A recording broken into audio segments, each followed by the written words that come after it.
I want to thank my friends for coming here and helping me make this preview tape. We're going to start with a pretest, and I've already given you the instructions for the pretest. So the first thing we're going to do is the first question. The pronouns that you use when I say blank can be I, me, you, she, it, they. All right, first question. Mom gave a present to you and blank. I, you, me, he, she, they. Question. Mom gave a present to blank. I, you, me, he, she, they. Third one. Mom gave blank a present.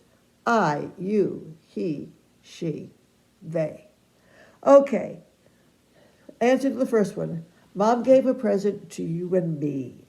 And I know that some of you got it wrong, but that's because you've heard it wrong so many times. Let's prove it's wrong. Mom gave a present to me. That's right. You see, Mom gave a present to you and me. Mom gave a present to me. Same part of speech. Right. And last one, Mom gave me a present. There we go. All the same part of speech. Although we're not going to tell that to the students. And you're going to be writing these in columns. You're going to have all the subjects right over each other and all of the predicates right over it. And that's where we're going to start with this. That's not the first lesson in the book or in the set of tapes. It is the first lesson that's what we're getting to, is that lesson. But we're not getting there yet. First, we have to start out with having them understand a simple sentence. So now you know that there is a problem. You can see it among yourselves because you've heard it wrong so many times. And the only way to get rid of it is the way it started.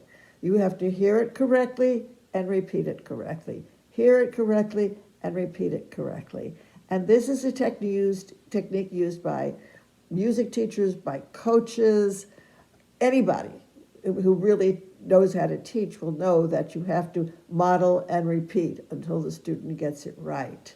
However, we're going to take it in such baby steps that it won't seem like such a chore.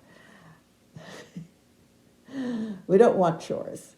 I'm going to show you the tape now, which I developed as a result of what I know about teaching English as a second language, what I know about linguistics, what I know about grammar, and I researched every single one before I made those tapes. And also, from having been a demonstration math teacher and even teaching math, you know you have to start at the beginning. So here's the tape.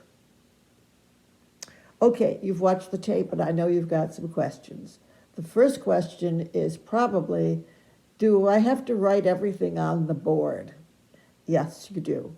And that is number one, so that those students some students learn better through their ears, some students learn better through their eyes. So we have to use both of them. In fact, some students even learn better if they have to write it, but only use that technique for them if they want to do it. Do not make students write this. Then it becomes more of a punishment.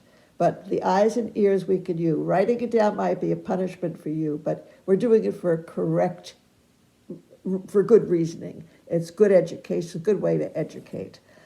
If you have non-readers, by the way, you still put it that, and you just run your pointer or your red laser under the words so that as they hear the words and say the words, they then can help to learn to read the words. Okay. Number two, next question. Why are we writing this down? Well, you already said that. Besides doing that, we're putting all the subjects in one column and all the predicates in another column, and eventually all of the pronouns or whatever we used in another column. And that way they can see that these words are in a group. Kids really smart yes, they are. If you present it in an easy way for them to learn or in a systematic way, then you can do this. I started this program because I was watching it was the pandemic, and I was watching a lot of TV and listening to a lot of radio, and the misuse was driving me crazy. So since I had no control over what other people were doing, I figured we could teach them in the schools. Thank you.